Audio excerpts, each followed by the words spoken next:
Hey guys, my name is Marta, welcome to my channel, and today I'm going to be talking about Mary Shelley's Mathilda, which was her second novella, only written 1 year after she wrote Frankenstein, but published 100 years later. As Frankenstein, the book is written in a letter form that our main character sends to a dear friend of hers, sort of lover, and which has been identified by critics who have done a biographical reading of the text with the figure of Percy Shelley. The book is written in a letter form, as I think I have just said. The letter begins with our main character telling the addressee about her past and about her family story. She then tells him about her parents, how they met, and how her father abandoned her after her mother died just a few days after giving birth to her.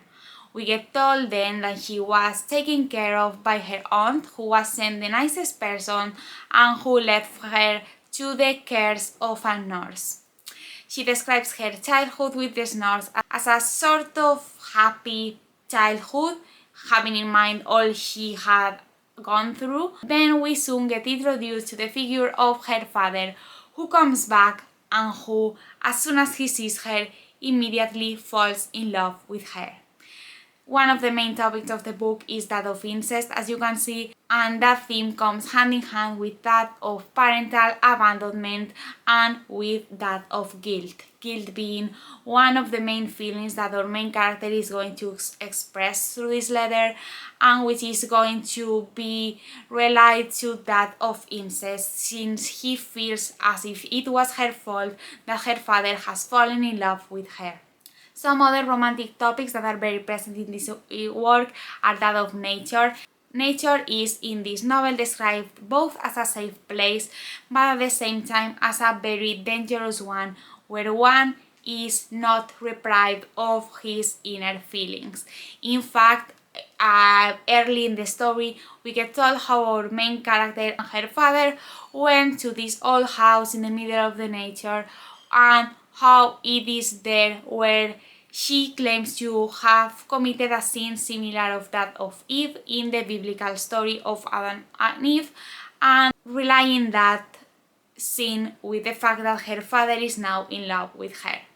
Nature is described as a force that drives our main character's feelings to the worst of them, and is also something that is descriptive of our main character's feelings, especially at the very end when he's contemplating suicide, one of the other main topics in the story. As I have just said with the mention of the biblical story of Adam and Eve, the text is filled with references to literature and to stories of the past, both biblical but also from the ancient Greek tradition. In fact, our main character is going to be constantly comparing herself to different mythical figures, which also suffer stories that have to do with this type of relationship between members of one family. That is a theme that is very present in ancient Greek myth tales, as you can see, for instance, in that of Phaedra. Similarly to that, we could rely the writing style with that of an ancient Greek tragedy, since it begins with a more happy note and ends with devastation. It's a book through which you can see our main character's desperation and guilt, and in which we can observe how she only sees hope in death, so in suicide. It's a novel that is very hard to read because of the topics it talks about, but it's also one that is pretty enriching in terms of the multiple literary references it has, as I have just said.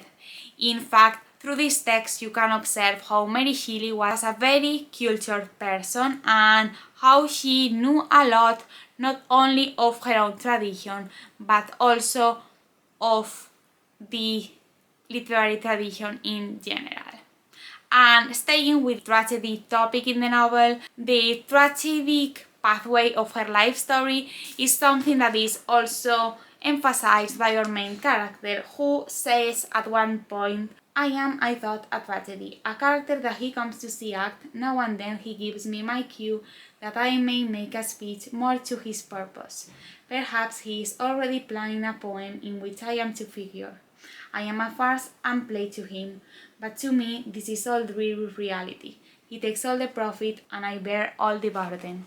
As you can see, that fragment not only relates what he's living to something fatal, but also emphasizes her guilt, her sadness, and the feeling he feels that he can do nothing to stop her father's feelings. And similarly to the tragedy and drama and literary tradition in general that Mary Shelley knew of and shared in this novel, we can also find quotations that are clearly references to other works. For instance, this one, which you will see as I read it, is a clear reference to Shakespeare. If the world is a stage and I'm merely an actor on it, my part has been strange and, alas, tragical.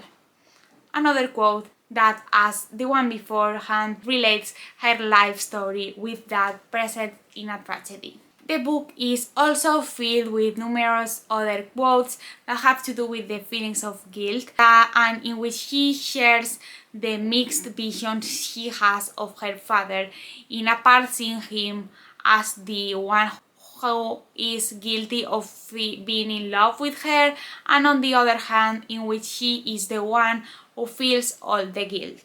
The book also talks a lot about finding hope and solace not only in nature but also in other people, as we are able to see in the moment where he meets the character he's addressing the letter to, and also in the moment he first meets her father after not having seen him ever in her life, and when he's still not in love with her.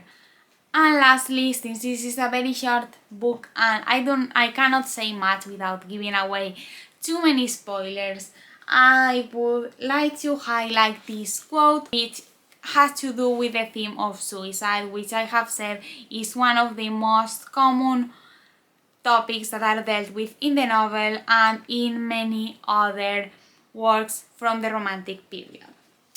If I fled, I should be pursued. In life there was no escape for me. Why then I must die? As you can see, our main character sees death as her only escape, since there is a moment in this book where physical escape is no longer seen as a way to escape what he sees as the fatality of her life. Overall, what can I say about Mathilda? This was a very short and enlightening text in which Mary Shelley's beautiful prose is highlighted and in which you can see how knowledgeable she was as a writer and how she knew about all this literary tradition that had come before her. This is a book that, as Frankenstein, talks about loneliness after being abandoned by her parents, and at the same time talks about the desperation that someone who's abandoned might feel to look for care and love. It's a book that also talks a lot about guilt, about feeling like you are the problem and that everything wrong is wrong because of you. And it's overall a book that really reflects on self-destruction, something that I think it's also worth examining in Frankenstein. So would I recommend this book? I would say yes, if you are not too disgusted with works that deal with incest, and if you are also able to read works that deal with suicide. This is a very sad story, I have to say, and that sadness is also that also shines through the narrative, which through being told in a form of a letter allows you as a reader to feel closer to the narrators, since it looks as if she was addressing it to you. It's a very short text, as I have said. You can read it in one sitting, although I would recommend you read it in 2 or 3, since despite being short, the text has a lot to unpack and it deals with topics that are not very easy to read.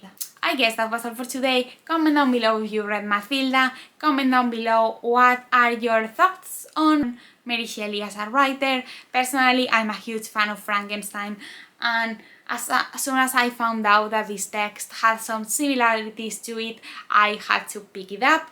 Subscribe to my channel if you want to see more from me. Give this video a like if you enjoyed it, and I hope you're doing amazing, and I will see you in my next video. Bye!